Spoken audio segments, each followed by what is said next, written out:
지난주 강론을 기억하고 계시지요? 지난주에 우리는 무엇보다도 사랑으로 행하라는 메시지를 받았습니다. 내 지식이나 또 생각이나 또 내 신념이 옳다고 해도 그것을 따라서 행하지 말고 지체를 충분히 배려하는 사랑을 따라서 행하라고 우리가 말씀을 받았습니다. 만일 그렇지 않으면 나로 인해서 형제가 넘어지게 되고, 그렇게 되면 나의 지식은 부족한 지식이 되는 것이고, 믿음도 온전하지 못한 믿음인 것이고, 또 생각도 짧은 생각인 것이고, 신념도 문제가 있는 신념이라는 것입니다. 자, 또 하나는 형제를 세우기 위해서는 아무리 소중한 자유라 할지라도 절제하라는 메시지를 받았지요. 하나님의 나라는 자유보다 사랑이 우선인 나라이기 때문입니다. 우리는 죄가 아니라면 자유를 누릴 수 있으나 절제해야 할 때는 사랑을 따라서 절제해야 하는 것입니다. 자, 이렇게 가르친 사도 자신은 이제 어떻게 살았을까요? 자신이 어떻게 살았는가 하는 삶을 소개합니다. 우리는 오늘 사도의 모범적인 삶을 통해서 하나님 나라의 삶을 촉구받을 것입니다. 본론으로 들어갑니다. 어느 교회나 믿음이 강한 자가 있는가 하면 믿음이 약한 자가 있습니다. 믿음이 강한 자는 무엇에든지 자유할 수 있으나 믿음이 약한 자는 그렇지 못해서 시험에 빠질 수가 있지요. 고린도 교회도 믿음이 강한 자와 믿음이 약한 자 사이에 갈등이 있었습니다. 그 원인 중 하나는 우상의 제물에 대한 것이었습니다. 우상의 제물에 대하여 믿음이 강한 자들은 신은 하나님 한 분뿐이므로, 또 우상에게 바쳐진 고기는 단지 고기일 뿐이므로 먹어도 된다고 생각을 했습니다. 하지만 믿음이 약한 자들은 그런 지식과 담력이 없었습니다. 그래서 사도는 믿음이 강한 자들은 믿음이 약한 자들이 시험에 들지 않도록 배려해야 된다고 가르쳤죠. 우상에게 바쳐진 고기를 얼마든지 먹을 수 있지만 믿음이 약한 자들이 보는 앞에서는 먹지 말라고 가르친 것입니다. 교회에서 믿음이 강한 자는 항상 믿음이 약한 자를 배려해야 합니다. 왜냐하면 믿음이 강한 자와 믿음이 약한 자는 함께 그리스도의 몸인 교회를 이루어가고 있기 때문인 것이죠. 만일 믿음이 강한 자의 배려가 없으면 믿음이 약한 자는 시험에 들 수 있기 때문에 믿음이 강한 자는 항상 믿음이 약한 자를 배려해야 하는 것입니다. 자, 그러면 이제 어떻게 배려해야 할까요? 고린도 교회의 믿음이 강한 자들은 믿음이 약한 자들을 배려하는 차원에서 자신들의 자유와 권리를 포기해야 했습니다. 믿음이 약한 자들을 넘어뜨리거나 망하게 하지 않기 위해서는 먹는 것에 대해 자유나 권리를 포기해야 했습니다. 자, 그때나 지금이나 믿음이 강한 자들은 모든 면에서 자신의 자유를 절제하고 권리를 포기함으로 믿음이 약한 자를 배려해야 할 것입니다. 사도 바울도 이런 자세를 견지하며 살았어요. 사도는 사도로서 교회의 후원을 받으며 생활하고 또 사역할 권리가 있었음에도 그 권리를 포기했던 것입니다. 그 권리를 사용하는 것은 정당한 것이며, 따라서 다른 사도들은 그 권리를 사용했지만 사도 바울은 자신의 그 권리를 하나도 사용하지 않았던 것입니다. 사도는 무엇을 위해서 그 정당한 권리를 사용하지 않았을까요?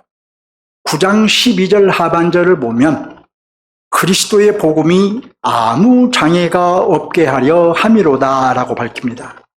그리스도의 복음을 전하는데 조금이라도 장애가 지장이 될까 봐 포기했던 것이에요. 사람들이 복음에 대한 거부감을 갖지 않게 하려고 물질적인 도움을 받을 수 있는 권리를 포기했던 것입니다. 고린도 교회의 믿음이 강한 자들에게 교회 이름을 위해서 그들의 자유와 권리를 포기하라고 권면했던 사도는 이미 복음을 위해서 자신의 자유와 권리를 포기하며 살았던 것이에요. 사도는 자유와 또 정당한 권리를 포기한 것 때문에 오해를 받기도 했습니다. 교회로부터 사도가 후원을 받지 않고 자비랑 선교를 하는 것은 사도 스스로 다른 사도들보다 하위에 속한 것이라고 생각했기 때문에 그런 것이 아니냐라고 공격을 받았던 거예요. 자, 그런 공격은 사도 바울의 사도권을 부정하는 사단의 계획이었습니다. 왜냐하면 바울의 사도권이 부정되면 바울이 전한 복음이 부정되는 것이고 바울이 세운 교회가 부정되기 때문입니다. 따라서 바울이 세운 교회들이 무너지는 것이죠. 자, 사도는 이런 심각한 상황에서도 계속해서 자신의 자유 또는 권리를 포기한 가운데 사역을 하겠다라고 했어요. 이제 본문으로 들어갑니다. 본문에서 사도는 자신의 정당한 권리를 하나도 쓰지 않았다고 말합니다. 얼마든지 쓸 수 있는 권리임에도 불구하고 하나도 쓰지 않았다는 거예요. 이에 대해서 뭐라고 하는지 함께 보겠습니다. 이제 여러분 성경 봅니다. 본문 15절을 보시 바랍니다. 15절 하반절을 보시면 내가 차라리 죽을지언정 누구든지 내 자랑하는 것을 헛된 대로 돌리지 못하게 하리라. 사도의 입장이 얼마나 강경한가요? 내가 차라리 죽을지언정이라는 말을 보면 얼마나 사도의 입장이 강경한지를 알 수 있죠. 사도는 자신의 권리를 사용하느니 차라리 죽는 편이 낫다고 말한 거예요. 자신의 권리를 사용하지 않는 것 때문에 어떤 오해와 음모와 또 어떤 모함이 있다고 해도 자신의 권리를 사용하는 일은 결코 앞으로도 없을 것이라고 말한 것입니다. 그만한 이유가 있겠죠? 15절을 하반절을 계속 봅니다. 누구든지 내 자랑하는 것을 헛된 대로 돌리지 못하게 하리라. 이렇게 말하죠. 사도는 자신의 정당한 권리를 사용하지 않고 있는 것을 자랑했는데 정당한 권리를 사용하지 않는 것은 오직 자신이 전하는 복음이 훼손되지 않게 하려는 것이었어요. 하지만 사도의 선한 의도를 왜곡하여 사도권에 문제가 있기 때문이라고 오해하고 모함하는 이들이 있었습니다. 그래서 사도는 정당한 권리를 사용하지 않고 있는 것은 오직 복음이 훼손되지 않게 하기 위함이라는 것을 더욱 분명하게 보여주기 위해서라도 앞으로도 자신의 권리를 사용하느니 차라리 죽는 편이 낫다고 말한 것입니다. 한편 사도는 자신의 권리를 포기하고 복음을 전하는 것을 특별히 전도자로서 하나님께 받은 상으로 여겼습니다. 하지만 사도는 복음 전하는 것 자체를 자랑으로 여기지는 않았습니다. 복음 전하는 것을 자신의 공적으로 여기지 않았다는 말입니다. 왜냐하면 복음 전하는 것은 부득불해야 할 일이기 때문입니다. 어쩔 수 없이 해야 할 일이기 때문이라는 거예요. 자, 근데 여러분 지금 사도의 얘기가 권리 포기에서 전도 얘기로 넘어간 것 같지요? 전도자인 자신의 삶을 얘기하다 보니까 그런 거예요. 자, 아무튼 16절을 봅니다. 내가 복음을 전할지라도 자랑할 것이 없으면 내가 부득불할 일임이라. 사도는 복음 전하는 일을 마땅히 해야 할 사명으로 받은 것입니다. 해서 사도는 이렇게 말을 합니다. 16절 하반절을 볼까요?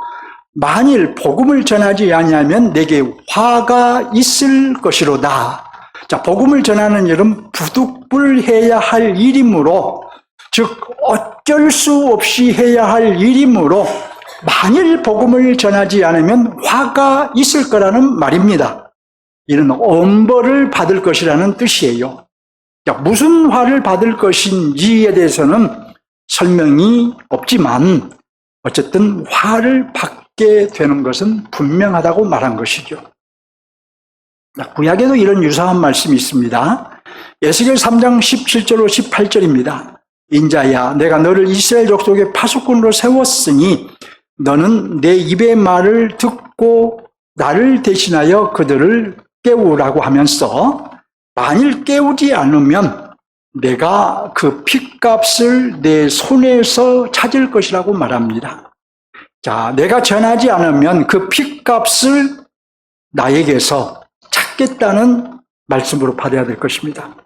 여러분이 전하지 않으면 여러분의 손에서 그 핏값을 찾겠다는 뜻이에요. 자, 우리 역시 복음을 전하도록 하나님께 세움받은 파수꾼입니다. 우리가 복음을 전하면 죽어가는 영혼들이 구원에 이를 것이지만 우리가 복음을 전하자면 그 영혼들은 지옥에 떨어질 것입니다. 그런데 여러분, 그로써 끝난 것이 아니라는 거예요. 하나님은 우리에게서 그들의 핏값을 찾으십니다.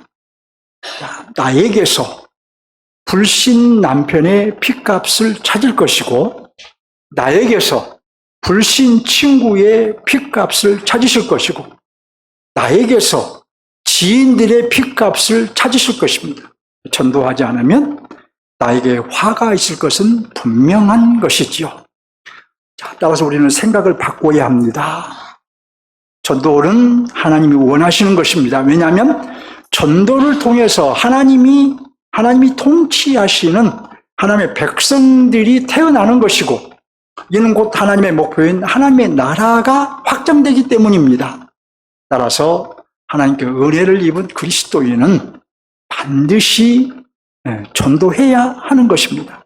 그리고 전도할 때에 자원에서 전도하면 상을 받을 것이지만 설령 나에게 자원하는 마음이 하나도 없다고 해도 억지로라도 반드시 해야 한다는 것입니다. 왜냐하면 모든 그리스도인은 복음을 맡은 청직이요 복음의 파수꾼이기 때문입니다. 모든 그리스도인은 전도자의 직분을 맡았기 때문이요. 17절을 보면 그렇다고 말합니다. 17절을 볼까요? 내가 내 임의로 이것을 행하면 상을 얻으려니와 임의로 하지 아니한다 할지라도 나는 직분을 맡았노라. 전도의 사명은 여러분 바울에게만 있는 것이 아니죠? 바울만 전도자의 직분을 받은 것이면 아닙니다. 우리가 바울처럼 결혼도 하지 않고 세계를 돌며 복음을 전하는 자로 부름받은 것은 아니지만 그리스도의 구속의 은혜를 입은 자로서 전도자의 직분을 맡은 것은 바울과 동일한 것이에요. 우리도 바울처럼 전도를 나의 사명으로 생각해야 합니다. 전도는 나와 무관한 일이라는 생각을 바꿔야 돼요. 전도하지 않으면 엄벌을 받는다고 생각을 해야 합니다. 사도는 자신의 얘기를 하다 보니까 바울이 전도자이고 일생을 전도하면서 사는 자신의 얘기를 하다 보니까 전도에 대한 얘기를 했지요. 그러나 이제 다시 하고자 하는 얘기로 돌아갑니다. 전도에 대한 얘기를 하는 것 같지만 다시 자유와 권리에 대한 얘기로 돌아가요. 본문 18절을 봅니다.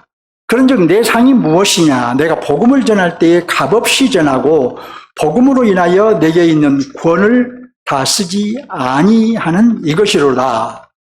여러분, 사도는 내 상이 무엇이냐고 자문하지요? 사도는 무슨 상을 받았을까요? 놀라지 마시기 바랍니다. 사도는 값없이 복음을 전하는 것과 복음을 전하면서 권리를 사용하지 않는 것이 곧 자신이 받은 상이라고 말합니다. 여기 상은 일꾼이 일을 하고 받는 삭슬 의미예요. 자, 그러니까 사도는 값없이 복음을 전하였으며 정당한 권리를 사용하지 않는 가운데 복음을 전했는데, 전도하면서 값없이 값을 받지 않고 권리를 사용하지 않는 것이 곧 전도자로서 받는 자신이 받은 삭시라고 말한 거예요. 차원에서 전도하면 주님께 삭스를 받을 것인데, 17절에서 그렇게 말했어요.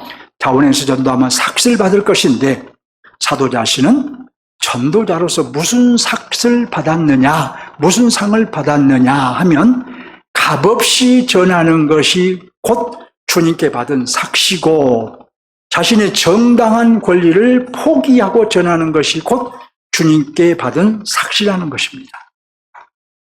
왜 값없이 전하고 당연한 권리를 포기하고 전하는 것이 상일까요? 당시 헬라의 철학자들은 길거리에서 가르침을 베풀고 나서 모자를 청중들에게 돌리면서 청중들로부터 돈을 받았다고 합니다. 만일 사도가 복음을 전할 때에 헬라 철학자들처럼 값을 받고 전했다면 청중들은 바울이 전한 복음을 헬라 철학 정도로 여겼겠지요. 자칫 청중들로 하여금 복음을 오해하게 만들어 복음 전파의 방해자가 될 수도 있었다는 것입니다. 그러나 사도는 값없이 전함으로 복음의 차원을 높였어요. 헬라 철학과는 다르다는 것을 분명하게 보여줬어요. 이것이 전도자로서 그가 받은 삭시였습니다. 자, 또 사도가 교회의 후원을 받았다면 복음 전파가 생계 수단으로 전락될 가능성도 없지 않았을 것입니다. 그리고 당시 실제로 자칭 전도자라고 하면서 후원을 요청하는 사람들이 있었다고 합니다. 그러나 사도는 순수하게 복음을 전할 수 있었습니다. 이건 역시 전도자로서 그가 받은 삭시였습니다. 또 하루 이틀이 아니고 일생을 전도자로 산다면, 그것을 억지로 산다면 얼마나 고통스러운 일이 되었겠습니까?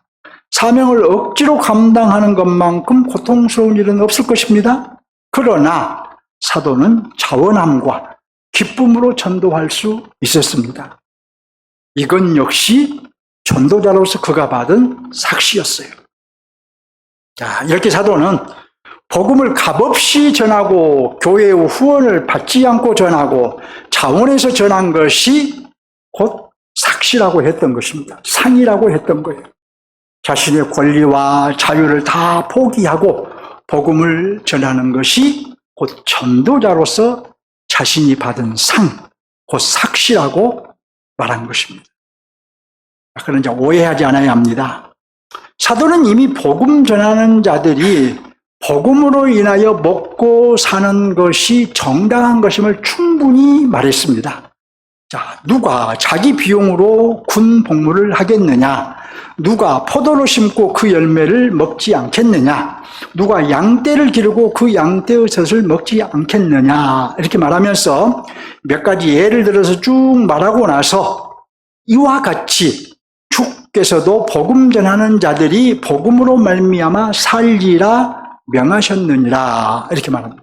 따라서 사도 자신이 자유와 권리를 포기하고 복음을 전했다는 것은 바로 그것은 교회의 후원을 받아서 전하는 선교사나 또 교회가 주는 것을 먹고 사는 목회자를 비판한 것이 아닌 것입니다.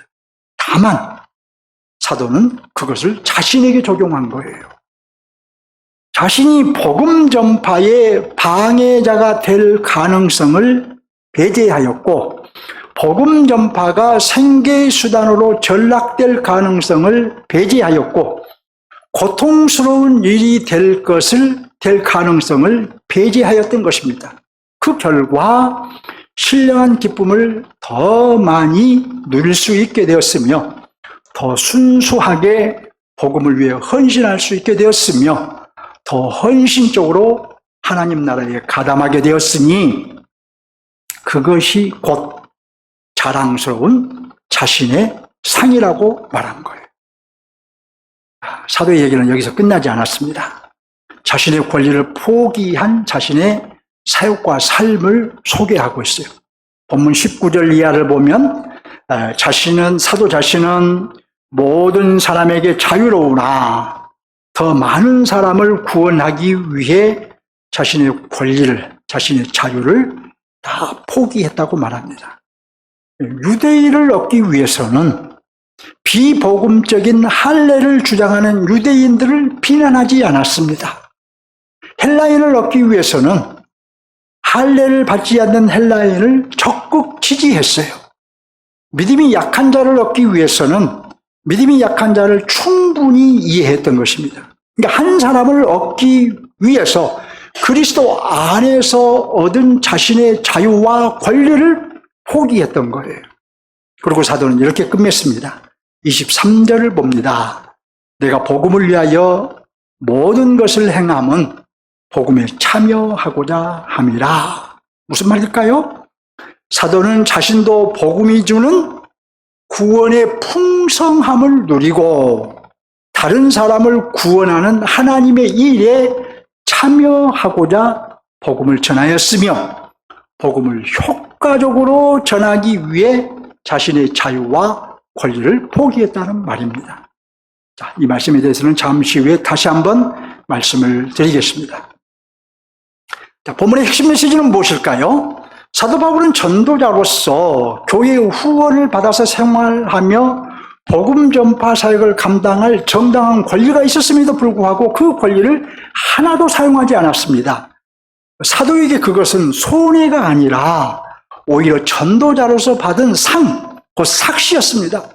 값없이 전파하지 않으면 아까도 말씀드린 대로 복음이 헬라 철학 정도로 오해를 받아 복음 전파의 방해자가 될 수 있었고 또 교회의 후원을 받아서 전하면 생계수단으로 전락되어 버릴 수도 있었고 또 억지로 전하면 고통스러운 일이 되었을 텐데 그 모든 가능성을 배제시킬 수 있었기 때문에 그것이 전도자로서 받은 삭시라고 생각했던 거예요. 사도는 앞에서 자유를 절제하고 사랑을 따라서 행하라고 했는데 그렇게 사는 것이 하나님 나라의 정신으로 사는 것인데 사도는 이미 사도로서 누릴 수 있는 자유를 절제하고 사용할 수 있는 권리를 포기하는 삶을 살았던 거예요. 따라서 본문에서 사도가 말하고자 한 것은 하나님의 나라와 교회를 위해서 필요하다면 기꺼이 자신의 자유와 권리를 포기하라. 이것은 손해가 아니라 그리스도인으로서 주님께 받은 삭시다. 이것이 보면 핵심 메시지죠. 마땅히 누릴 수 있는 자유나 정당히 사용할 수 있는 권리를 할지라도 지체를 세우기 위해서 필요하다면 기꺼이 그것을 절제하고 포기하라는 것입니다. 복음을 위해서 필요하다면 자발적으로 절제하고 포기하라는 것입니다. 교회를 세우기 위해서 필요하다면 감사함으로 절제하고 포기하라는 것입니다. 나의 자유를 절제하고 권리를 포기함으로 복음이 전파된다면 또 지체와 교회와 가정이 세워진다면 그것이 내게 주신 상이다라는 것을 알고 자유를 절제하고 권리를 포기하라는 것입니다. 결국 나의 자유를 절제하고 권리를 포기하는 것은 하나님 나라에서 보면 그것은 손해가 아니라 오히려 그리스도인으로서 내가 받는 상, 곧 삭신 거예요. 이제 본문을 적용할 차례입니다. 첫째 핵심 메시지를 적용하겠습니다. 본문의 핵심 메시지는 교회와 하나님의 나라를 위해서 필요하다면 기꺼이 자신의 자유와 권리를 포기하라. 이것은 손해가 아니라 그리스도인으로서 주님께 받은 상이다 라는 것이죠. 자, 기꺼이 포기해도 되는 이유는 포기하는 것은 손해가 아니라 오히려 주님께 받은 상이기 때문이에요. 자, 그럼에도 대단히 어려운 문제입니다. 하지만 우리 그리스도인들은 필요하다면 우리의 자유도 절제해야 하고 권리도 포기해야 할 것을 요구받고 있어요. 왜냐고 묻지 마시기 바랍니다. 그걸 불편하게 생각하지 마시기 바랍니다. 그건 나와는 관계없는 얘기라고 생각하지 마시기 바랍니다. 왜 자유를 절제하고 권리를 포기해야 하느냐고 묻는 것은 하나님의 통치를 거절하는 것이에요. 소중한 자유를 절제하고 정당한 권리를 포기하라는 요구를 불편하게 생각하는 것은 그건 바로 내가 그리스도인이기 때문에 내게 요구하는 것인데, 그렇게 생각한다면 내가 그리스도인이라는 것을 부정하는 것이에요. 그럼에도 우리의 의지만으로는 불가능합니다. 우리는 먼저 이 점을 인정해야 돼요. 내 의지만으로는 불가능하다. 내 믿음이 아무리 크다고 해도, 내 의지가 아무리 강하다고 해도 하나님의 도우심 없이는 결코 감당할 수 없다는 것을 인정해야 합니다. 만일 하나님의 도우심이 없이 내가 했다고 생각하면, 또는 내가 하겠다고 생각하면 하나님이 받으셔야 할 영광을 우리 자신에게 돌려버리는 것이에요. 자, 그렇다면 여러분, 우리가 어떻게 해야 할까요? 하나님께서 시작하시고 하나님께서 진행하시고 하나님께서 끝맺기를 기도하십시오. 자, 이것은 처음부터 끝까지 하나님의 은혜를 구하라는 말이죠. 자, 우리가 비록 그리스도의 생명을 가진 자라 해도 나의 자유를 절제하고 권리를 포기하는 것은 하나님의 은혜 없이는 불가능한 것입니다. 영적인 거장인 사도 바울도 하나님의 은혜로 절제하고 포기할 수 있었던 거예요. 자, 따라서 구체적으로 이런 은혜를 구하시기 바랍니다. 첫째로, 거룩한 목표를 세울 수 있기를 구하십시오. 내가 거룩한 목표를 세울 수 있도록 도와주세요. 자, 이것은 하나님의 나라와 교회를 위한 사명감이 불타기를 기도하시라는 거예요. 하나님 나라와 교회를 위한 거룩한 목표를 세우고 사명에 불타는 것도 내가 그렇게 해야지라고 되는 것이 아니고 오직 은혜로만 가능한 것입니다. 영적인 거장인 사도도 기본적으로 이런 은혜를 입었기에 자유와 권리를 포기할 수 있었으며, 아울러 하나님 나라와 교회를 위한 거룩한 목표, 곧 사명감이 불타올랐기에 자유를 절제할 수 있었고 권리를 포기할 수 있었던 거예요. 자, 둘째로, 이기적인 마음을 버리고 그 자리에 이타적인 마음이 자리 잡기를 기도하십시오. 나의 자유를 절제하고 권리를 포기하는 것은 결국 너를 위한 것인데, 우리 안에 너를 생각하는 이타적인 마음, 곧 너를 긍휼히 여기는 주님의 마음이 없으면 나의 자유를 절제하고 포기할 수 없습니다. 사도의 마음에도 혈통적으로 아무런 관계도 없는 이방인들을 생각하는 그 이타적인 마음이 자리 잡고 있었는데, 하나님께서 그 이타적인 마음을 주셨기에 자신의 자유와 권리를 포기할 수 있었던 거예요. 자, 셋째로, 기회를 주시면 즉시 순종할 수 있기를 구하십시오. 사실 내가 할 수 있는 것은 하나도 없습니다. 오직 하나님의 은혜로만 거룩한 목표를 세울 수 있고, 오직 하나님의 은혜로 이타적인 마음으로 너를 위해서 나의 자유를 절제할 수 있고, 오직 하나님의 은혜로 나의 권리를 포기할 수 있는 거예요. 내가 할 수 있는 것이 있다면 그건 바로 내가 원하는 것이고 바라는 것이고 기도하는 것뿐입니다. 자, 그런데 여러분, 정말로 우리가 원하고 바라고 기도하면 순종할 수 있는 기회가 올 것입니다. 그 기회를 놓치지 말고 순종하시기 바랍니다. 망설이지 말고 자유를 절제하시고 권리를 포기하시기 바랍니다. 순종하기로 하면 여러분은 그리스도의 생명의 능력을 경험할 것입니다. 성령의 강력한 역사를 경험할 것입니다. 다시 말씀드립니다. 반드시 세 가지를 원하고 바라고 기도하시기 바랍니다. 반드시 거룩한 목표를 세울 수 있도록 은혜를 구하시라는 거예요. 반드시 이기적인 마음을 버리고 그 자리에 이타적인 마음이 자리 잡을 수 있는 은혜를 구하시기 바랍니다. 반드시 기회가 오면 망설이지 않고 순종할 수 있는 은혜를 구하시기 바랍니다. 여러분은 여러분 자신과 여러분의 건강과 여러분의 물질 등을 누릴 자유가 있습니다. 또 여러분을 위해 사용할 권리가 있어요. 그러므로 누리고 사용하십시오. 다만 감사하면서 누리시고 사치스럽지 않게 누리십시오. 하지만 하나님의 나라와 교회를 위해서 필요하다면 누릴 수 있는 자유도 절제하고 사용할 수 있는 권리도 포기할 수 있어야 합니다. 여러분이 자유와 권리를 하나님의 나라와 교회를 위해서 절제하고 포기하면 그것은 손해가 아니라니까요. 바로 하나님께 받은 상인 거예요. 자, 말씀드린 대로 여기 상은 그리스도인으로서 받는 삭시예요. 일꾼이 일을 하면 삭스를 받듯이 그리스도인으로서 우리가 사는 우리의 삶에 대한 삭시라는 거예요.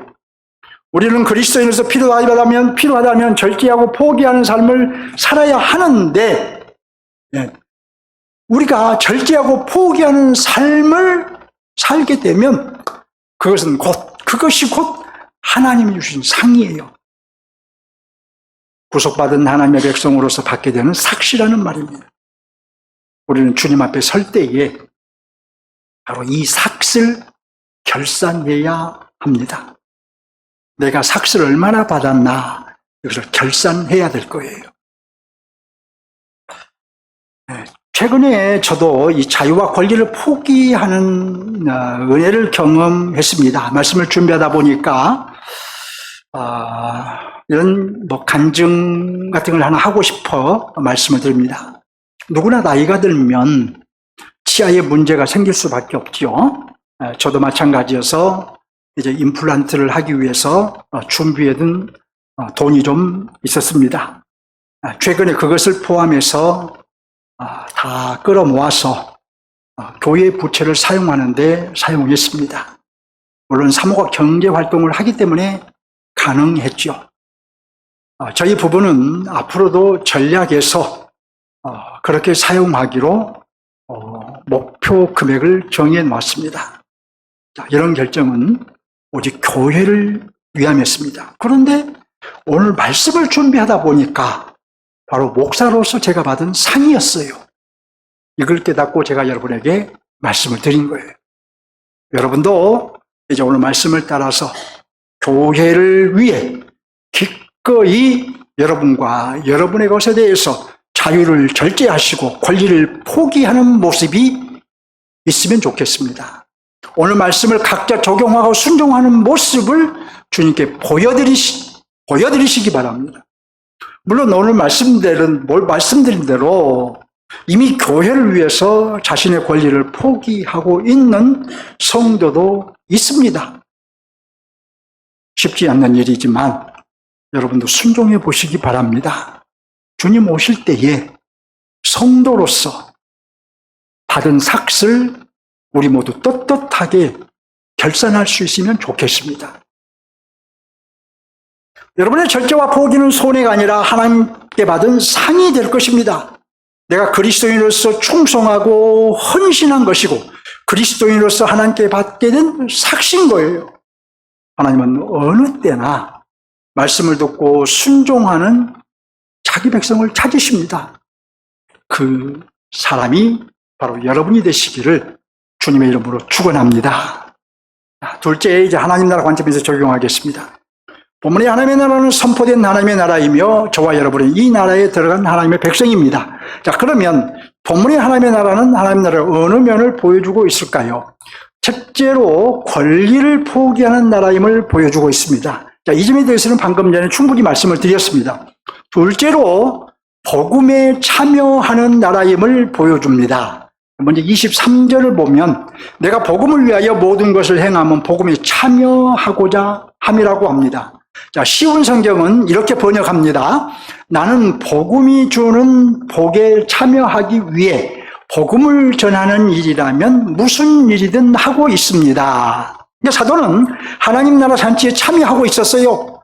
자신도 복음이 주는 곧 구원의 풍성함을 누리고 있었고, 다른 사람도 구원에 이르게 하는 하나님의 일에 가담하고 있었던 것입니다. 그래서 항상 기뻐하며 살았어요. 복음의 구원의 풍성함을 누린 것이죠. 범사에 감사하며 살았습니다. 하늘의 소망을 가지고 살았습니다. 생명의 능력으로 살았습니다. 자, 그리고 앞에서 말씀드렸듯이 유대인을 얻기 위해서는 복음을 모르고 할례를 주장하는 유대인을 정죄하지 않았어요. 이방인을 얻기 위해서는 하나님을 모르고 우상에 찌들어 사는 이방인에게 다가갔어요. 또 믿음이 약한 자를 얻기 위해서는 믿음이 약한 자들을 충분히 이해하고 배려했습니다. 자신의 권리와 자유를 포기하고 이런 사람에게는 이런 모습으로, 저런 사람에게는 저런 모습으로 다가갔던 거예요. 자, 그래서 사도는 이렇게 말합니다. 22절 하반절을 봅니다. 아무쪼록 몇 사람이라도 구원하고자 하니 라고 하죠. 자신의 자유와 권리를 포기하며 사는 이유는 한 사람이라도 더 구원에 이르게 하려는 것이라고 말한 것입니다. 여러분도 복음이 주는 복에 참여하시기 바랍니다. 내가 구원받은 것을 교리적으로 아는 데서 그치지 않고 나는 구원받았어. 이것을 교리적으로만 이해하고 있지 말고 우리의 구원에 담겨 있는 생명과 또 평강과 부활과 또 임마누엘과 또 새 땅 등 이 구원의 풍성함을 지금 이 땅에서 누리시고 하나님의 구원의 일에도 가담하시라는 것입니다. 그리고 이를 위해서 필요하다면 자유와 권리를 포기하시기 바랍니다. 아픈 사람을 얻기 위해서는 아픈 사람의 심정으로 다가가야 돼요. 고난당한 사람을 얻기 위해서는 고난당한 사람의 심정으로 다가가야 되고, 남편을 얻기 위해서는 남편의 마음을 이해하는 마음으로 대해야 돼요. 그리고 자녀를 얻기 위해서는 자녀의 입장에 공감하는 마음으로 대해야 되고, 여러분이 얻고자 하는 사람의 입장과 처지를 충분히 이해하며 만나셔야 된다는 거예요. 선포된 하나님 나라에 들어간 우리는 구원의 풍성함을 누릴 뿐만 아니라 적극적으로 하나님의 구원의 일에 가담해야 하는 것입니다. 말씀을 맺겠습니다. 하나님께서는 여러분에게 자유와 권리를 주셨습니다. 여러분은 죄가 아니라면 자유를 누리고 권리를 사용할 수 있습니다. 하지만 교회를 위해서 필요하다면 자유를 절제해야 하고 권리를 포기해야 합니다. 하나님의 나라를 위해서라면 절제해야 하고 포기해야 합니다. 여러분이 그리스도인이라면 반드시 그래야 돼요. 자, 그리고 이런 삶을 살았던 사도는 이렇게 말했습니다. 형제들아, 너희는 함께 나를 본받으라. 그리고 너희가 나를 본받은 것처럼 그와 같이 행하는 자들을 눈여겨보라. 사도를 본받은 것은 사도가 본받은 것은 주님을 본받은 거예요. 그러니까 사도는 자기를 본받으라고 하면서 그와 같이 자기를 본받은 사람들을 눈여겨보라는 거예요. 우리 지체들 가운데 주님을 본받고 사는 사람이 있습니까? 그를 눈여겨보고 여러분도 본받으라는 거예요. 그건 바로 주님이 가신 길을 가는 거예요. 주님이 가르치는 삶을 사는 거예요. 그러니까 여러분도 사도처럼 필요하다면 기꺼이 여러분의 자유를 절제하고 기꺼이 여러분의 권리를 포기하시기 바랍니다. 내가 그렇게 삶으로써 다른 지체가 나를 보고 그 지체 역시 자신의 자유를 절제하고 자신의 권리를 포기할 수 있도록 그런 믿음의 사람이 되도록 모델이 되어주라는 거예요. 본이 되어주라는 거예요. 그러니까 믿음에 앞서 있는 성도들은 당연히 교회 안에서 모델이 되어야 됩니다. 사도가 모델이 되었던 것처럼 또 다른 사람들이 모델이 되었는데 사도가 그들을 바라보라고 했잖아요. 바로 믿음에 앞서 있는 분들은 여러분들이 바로 그런 모델이 되어야 되고, 또 여러 성도들은 모델이 되어준 믿음에 앞서 있는 분들을 바라보고 나도 저렇게 살아야지, 나도 저분처럼 살아야지, 나도 저분처럼 그리스도를 본받아야지 하면서 정진해 가도록 도와야 된단 말이에요. 자, 여러분, 그래서 여러분도 사도처럼 필요하다면 이제 기꺼이 여러분의 자유를 절제하고 기꺼이 여러분의 권리를 포기하시기 바랍니다. 주님은 그런 우리를 보고 싶어 하십니다. 주님께 보여드리시기 바랍니다. 여러분이 자유도 절제하고 권리도 포기하고 그래서 여러분이 주님께 상을 받고 있다는 것을 보여드리시기 바랍니다. 보여드리면 바로 그것은 곧 주님께서 주신 상, 그리스도인으로서 여러분이 받는 삭시 될 겁니다. 주님을 향해 한 걸음 더 나갑시다.